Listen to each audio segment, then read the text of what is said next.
यकीनन आज black day काला और सियाह रंग है, यानी ब्लैक डे एक काला दिन है। यकीनन ये मुसलमानों के लिए नहीं, लेकिन उस गांधी जी के कॉन्स्टिट्यूशन यानी गांधी जी के उस बनाए गए उसूलों पर का एक मजाक उड़ाए जाने वाला दिन है। क्योंकि ये सिर्फ मुसलमानों के लिए ही नहीं, बल्कि जब हिंदुस्तान बना और हिंदुस्तान के बाद सरसब्त यानी जब हरा भरा हिंदुस्तान हमारा उभरने लगा, जब गांधी जी के उसूलों का मजाक उड़ाया होगा, यकीनन उनके आत्माओं को भी बड़ी ठेस पहुंची होगी। इसलिए ये अपनी नस्लों को ब्लैक डे क्या है ये बताने के लिए उस 92 को जानना बहुत ज़रूरी है। इसलिए रिपोर्ट पेश की जा रही है।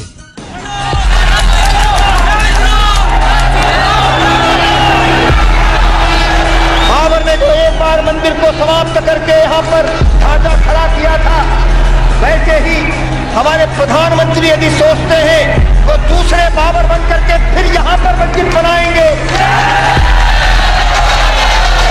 तो वो समझ रहे जब दूसरा बाबर यहाँ भारत में बर्दाश्त नहीं किया जाए। आप क्या समझते हो कि हम कोई गोलियों से डर गए थे? अगर ऐसा किसी को धोखा हो तो वो अपने धोखे को मिटा दे, क्योंकि गोलियां कम पड़ जाएंगी लेकिन सीने कम नहीं पड़ेंगे जो गोलियों का मुकाबला करने के लिए तैयार नहीं है।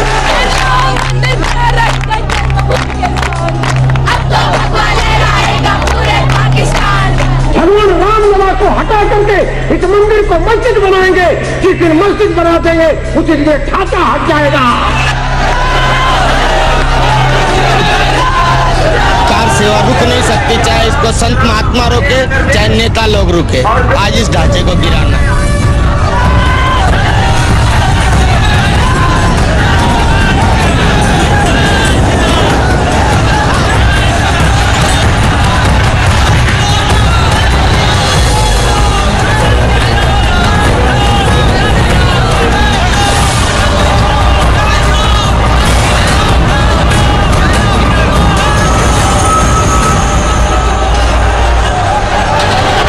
नुकीले पत्थर निकले, उन पर तो कोई नहीं बैठ सकता,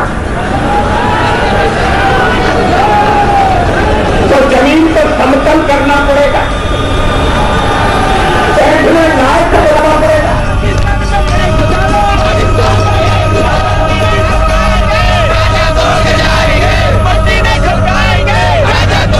जहां राम का जन्म हुआ था, जहां राम का जन्म हुआ था,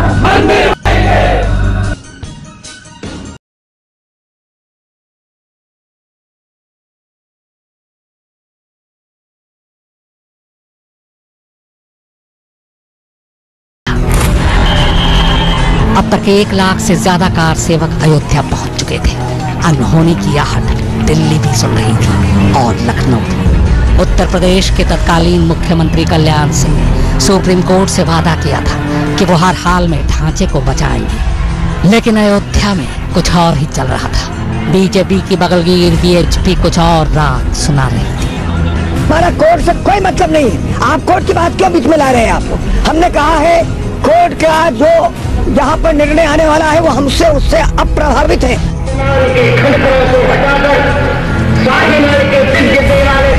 करने हैं, पहले अयोध्या में करना है, फिर मथुरा में करना है, फिर काशी में करना है, फिर लाहौर में करना है, रावलपिंडी में करना है। 4 दिसंबर 1992 अयोध्या। अब तक वीएचपी, शिवसेना और बजरंगदल के 2 लाख कार सेवक सरयू के तट पर जमा हो चुके थे। बताया गया कि उनका मकसद सरयू से एक मुट्ठी बालू मिट्टी लाकर विवादित ढांचे के पास के गड्ढे में भरना भर, लेकिन कार सेवकों के इरादे को इस नारे ने जाहिर कर दिया।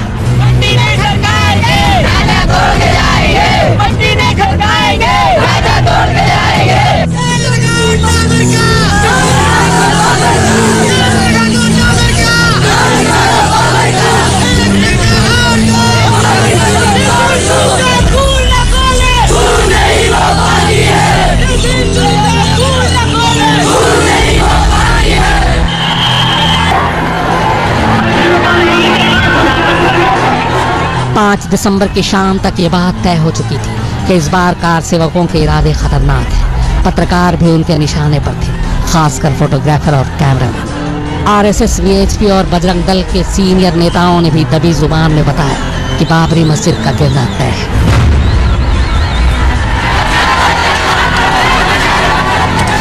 और फिर आखिरकार वो दिन आ ही पहुंचा।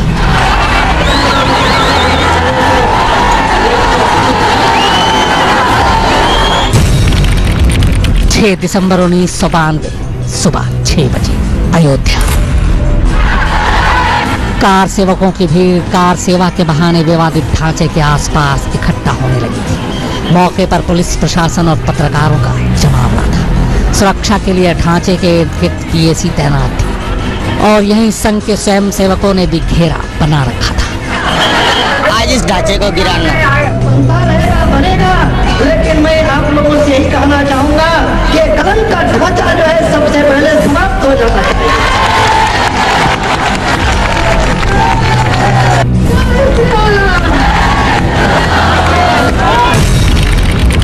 6 दिसंबर सुबह 7 बजे प्रधानमंत्री निवास, नई दिल्ली। प्रधानमंत्री निवास पूरी तरह से खामोशी में डूबा था। 5 दिसंबर देर रात तक अयोध्या के ताज़ा हालात की खबर लेने के बाद प्रधानमंत्री पीवी नरसिम्हा राव 6 दिसंबर 1992 की सुबह 7 बजे सोकर उठे थे। उठते उन्होंने सबसे पहले अयोध्या की जानकारी दी। उन्हें बताया गया कि करीब 2.25 लाख कार सेवक बाबरी मस्जिद के करीब पूजा करने के लिए इकट्ठा हो चुके हैं। खबर सुनकर नरसिम्हा राव थोड़ा परेशान हुए। फिर रोज की तरह ट्रेडमिल पर वॉक करने लगे, मगर उनकी निगाहें अयोध्या पर ही गड़ी थी। पीएमओ स्टाफ उन्हें पल पल की जानकारी दे रहे थे। 6 दिसंबर सुबह 7:30 बजे 4 कालिदास मार्ग, मुख्यमंत्री आवास, लखनऊ। मुख्यमंत्री कल्याण सिंह सुबह जल्दी उठ चुके थे। सूचना निदेशक अनिल स्वरूप रोज की तरह सुबह सुबह मुख्यमंत्री निवास पहुंचे। उनकी ड्यूटी थी हर सुबह मुख्यमंत्री को अखबारों में छपी खबरों के बारे में जानकारी देना। अनिल स्वरूप जब वहां पहुंचे तब कल्याण सिंह गेस्ट रूम में बैठे थे, बेहद तनाव में। बकौल अनिल स्वरूप सुबह उठने के बाद कल्याण सिंह ने अयोध्या में मौजूद लाल कृष्ण आडवाणी से फोन पर बात कर बाकायदा वहां की जानकारी ली। इसके बाद डीएम और पुलिस के आला अफसरों से भी बात की।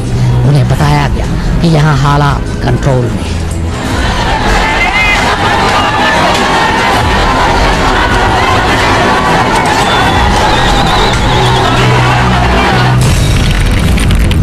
सुबह 10 बजे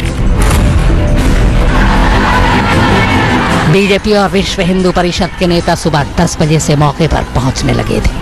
बीजेपी के राष्ट्रीय अध्यक्ष मुरली मनोहर जोशी और लाल कृष्ण आडवाणी भी कार सेवा की तैयारी देखने पहुंच चुके थे। 6 दिसंबर सुबह 10 बजे 4 कालिदास मार्ग, मुख्यमंत्री आवास, लखनऊ। मुख्यमंत्री कल्याण सिंह अयोध्या और फैजाबाद में मौजूद आला अफसरों से अब भी लगातार ताज़ा जानकारी ले रहे थे। तब दूरदर्शन को छोड़कर कोई चैनल भी नहीं था जिस पर लाइव अपडेट मिलती। मोबाइल भी अमल में नहीं था। जानकारी के लिए बस लैंडलाइन फोन और टेलीप्रिंटर ही जरिया था। मुख्यमंत्री निवास की फोन की घंटी हर थोड़ी देर में खनखना रही थी। डीएम लगातार अयोध्या के ताज़ा हालात की जानकारी मुख्यमंत्री निवास तक पहुंचा रहे थे।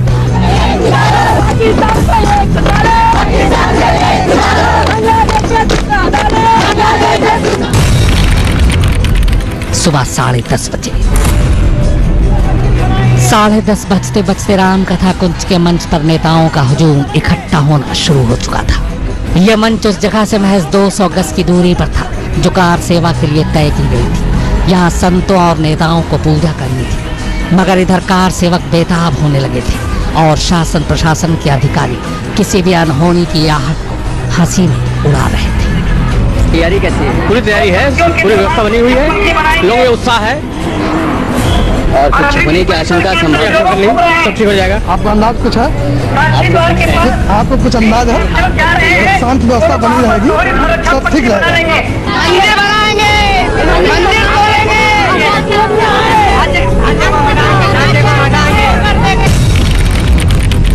सुबह 11:43 लाल कृष्ण आडवाणी, मुरली मनोहर जोशी, अशोक सिंघल, शेषाद्री, के सुदर्शन, विनय कटियार, उमा भारती और महंत अवैधनाथ के साथ कई नेता विवादित स्थल के पास पहुंच गए। देश भर से अयोध्या पहुंचे कार सेवक जोश और जुनून में नारे लगा रहे थे। तभी करीब 11:43 पर 3 कार सेवकों को एक गुंबद पर चढ़ते देखा गया। उनकी देखा देखी भीड़ बेकाबू होने लगी और देखते ही देखते सुरक्षा घेरे को तोड़ डाला गया।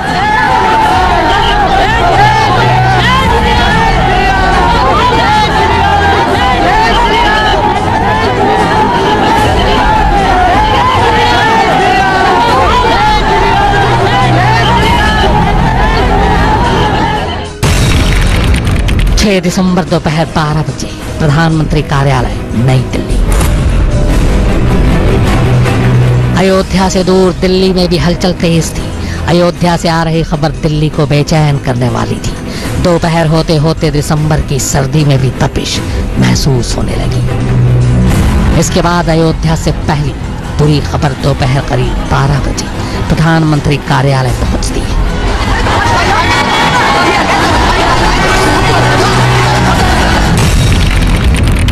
दोपहर 12:05। कार सेवकों का हुजूम अब तक बाबरी मस्जिद के तीनों गुंबदों पर चढ़ चुका था। इस दौरान ढांचे के पश्चिम की तरफ एक इमारत की छत से यूपी के आला अफसर बेचारगी में खड़े सब देख रहे थे। दोपहर 12:15। 10 मिनट बीतते बीतते कार सेवकों के हाथ में हथौड़े, कुल्हाड़ी और नुकीले हथियार दिखाई देने लगे। कोई नहीं जानता था कि ये सब उन तक कैसे पहुंचा। देखते ही देखते गुंबदों पर हथौड़े चलने शुरू हो गए। तस्वीर ले रहे पत्रकारों को पीटा जाने लगा। उनके कैमरे तोड़े जाने लगे।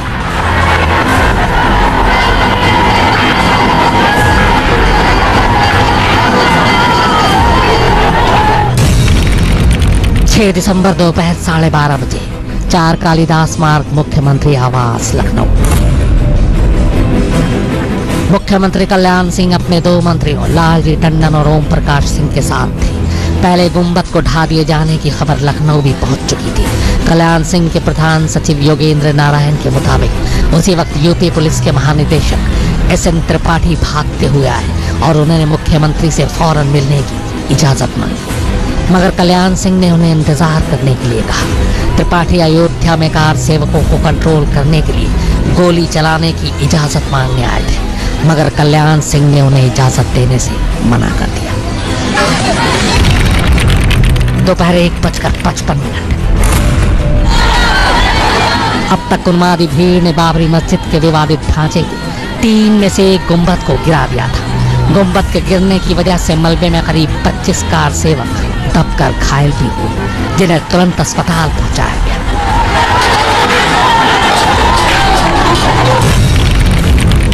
दोपहर 3:30 बजे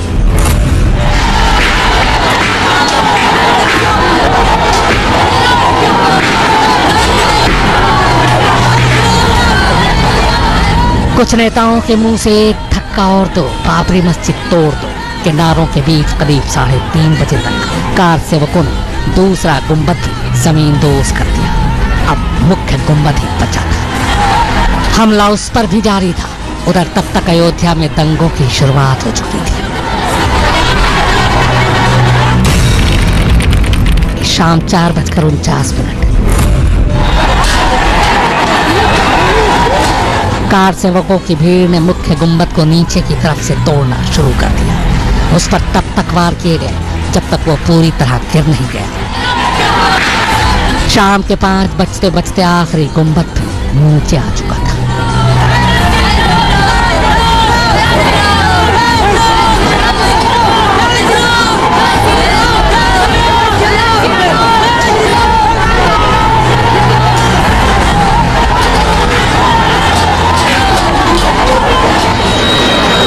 हमने गोली खा करके मंदिर को मैंने कब्जा किया, तोड़ दिया। तो तोड़ करके हमने चाहे जो कुछ हो जाए, लाठियां सहते भी रहे और हम तोड़ते भी रहे। लेकिन फिर भी उसके बावजूद हमारे प्रशासन ने बहुत हमारी मदद करी है। अब उनके आभार प्रकट करते हैं पुलिस वालों के, सीआरपी वालों के, सेंट्रल रिजर्व पुलिस वालों के, कि उन्होंने हमको यहाँ पर आने की इजाज़त दी और हम मंदिर के अंदर घुस करके और मंदिर का जो काम हमको करना चाहिए था, जिसका बीड़ा हम लोगों ने उठाया था, उसको हमने पूर्ण किया। 6 दिसंबर शाम 5 बजे प्रधानमंत्री कार्यालय नई दिल्ली। उधर बाबरी मस्जिद ढाई जाती है और इधर खबर दिल्ली पहुंचती है। तब तक कई राज्यों से तनाव की खबरें भी आनी शुरू हो गई थी। पीवी नरसिम्हा राव अब खबर सुनकर बेहद परेशान थे। कहते हैं कि उनका बीपी बढ़ रहा था, चेहरा लाल हो रहा था।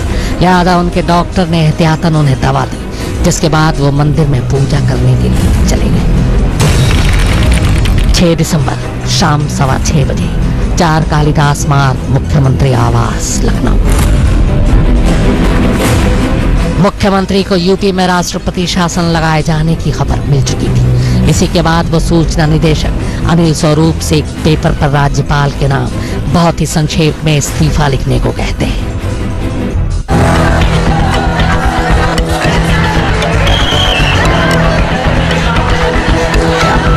6 दिसंबर 1992 तब उत्तर प्रदेश में बीजेपी के कल्याण सिंह की सरकार थी। उस सरकार ने शपथ ली थी कि वो बाबरी मस्जिद को गिरने नहीं देगी, लेकिन गिरा दी गई। तब से वक्त की तरी डोर पर अयोध्या नाच रही है, या यूं कहें कि उसे नचाया चाहिए भगवान को प्राप्त करने के लिए, और भावनाएं और ढिलोरे मार रही है। अयोध्या का मामला सुप्रीम कोर्ट में फंसा है, तो दूसरा रास्ता संसद का है। बीजेपी संसद में राम मंदिर पर कुछ भी करने में उहापों और आनाकानी की मुद्रा में आ जाती है, लेकिन सड़क पर वीर रस झलकता रहता है। पिछले 69 वर्षों में खौफ के न जाने कितने मंजर देखे हैं इस शहर में। 92 के मंजर तो इस शहर की याददाश्त में ऐसे हैं जैसे कल की बात हो।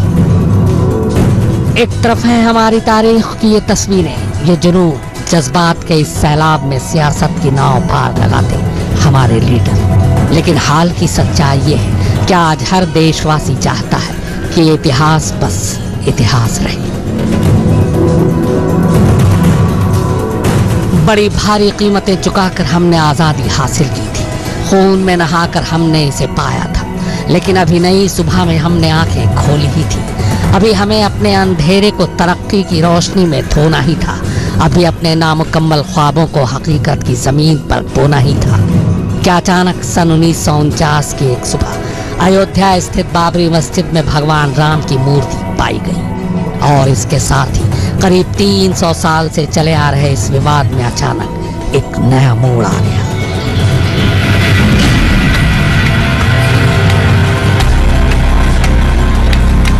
फरवरी 1885 में महंत रघुबरदास ने फैजाबाद की अदालत में एक याचिका के जरिए यहाँ मंदिर बनाने की इजाजत मांगी थी। जज पंडित हरिकृष्ण ने यह कहकर इसे खारिज कर दिया कि यहाँ राम चबूतरा पहले से मौजूद मस्जिद के इतना करीब है कि इस पर मंदिर बनाने की इजाजत नहीं दी जा सकती। असली विवाद शुरू हुआ 23 दिसंबर 1949 को, जब भगवान राम की मूर्तियां मस्जिद में पाई गई। हिंदुओं का कहना था कि भगवान राम प्रकट हुए हैं, जबकि मुसलमानों ने आरोप लगाया कि किसी ने रात में चुपचाप मूर्तियां वहां रख दी थी। तत्कालीन प्रधानमंत्री जवाहरलाल नेहरू ने यूपी के मुख्यमंत्री गोविंद बल्लभ पंत से इस मामले में फौरन कार्रवाई करने को कहा। यूपी सरकार ने मूर्तियां हटाने का आदेश दिया, लेकिन जिला मजिस्ट्रेट के किनायर ने दंगों और हिंदुओं की भावनाओं के भड़कने के डर से इस हुक्म को मानने से इनकार कर दिया। आखिर में फैसला हुआ कि किसी नतीजे पर पहुंचने तक इस पर ताला लगा दिया जाए। राम मंदिर का निर्माण चाहिए, इसके लिए अध्यादेश लेकर के आओ। चाहे आप विधेयक लेके आए, हमें राम मंदिर के सिवा और कुछ नहीं चाहिए। मंदिर और मस्जिद का ये मसला इतना पेचीदा है कि इसका कोई एक ऐसा हल निकाल पाना जिसे सब मान ले निहायत ही मुश्किल काम है। जाहिर है कि अकबर जैसे इंसाफ पसंद बादशाह के सामने भी ये मसला आया होगा। अवध के नवाब और अंग्रेजों के जमाने में भी इसके हल की कोशिशें हुई होंगी। पिछले 69 सालों का ब्यौरा तो हमारे सामने ही है। अदालत से बाहर इस विवाद को हल करने की कोशिशें लगातार जारी रही। 2002 में तब के प्रधानमंत्री अटल बिहारी वाजपेयी ने इस मामले को सुलझाने के लिए अयोध्या समिति का गठन किया। इससे पहले प्रधानमंत्री चंद्रशेखर, ज्ञानेंद्र सरस्वती जैसी हस्तियों ने भी बातचीत के जरिए उसे हल करना चाहा, लेकिन सियासत का चश्मा लगाए हुए लोग इसे नाकाम करते रहे। 2003 में आर्कियोलॉजिकल सर्वे ऑफ इंडिया ने मंदिरों के अवशेषों की तलाश में खुदाई भी शुरू की, लेकिन कोई ठोस नतीजा सामने नहीं आ सका। फिर इसी बीच 2010 में इलाहाबाद हाई कोर्ट का फैसला आया, पर यह फैसला भी मसले को हल नहीं कर पाया। जमीन के हिस्से को लेकर दोनों तरफ के लोग देश की सबसे बड़ी अदालत में जा पहुंचे कि मामले की सुनवाई कब और कैसे की जानी है।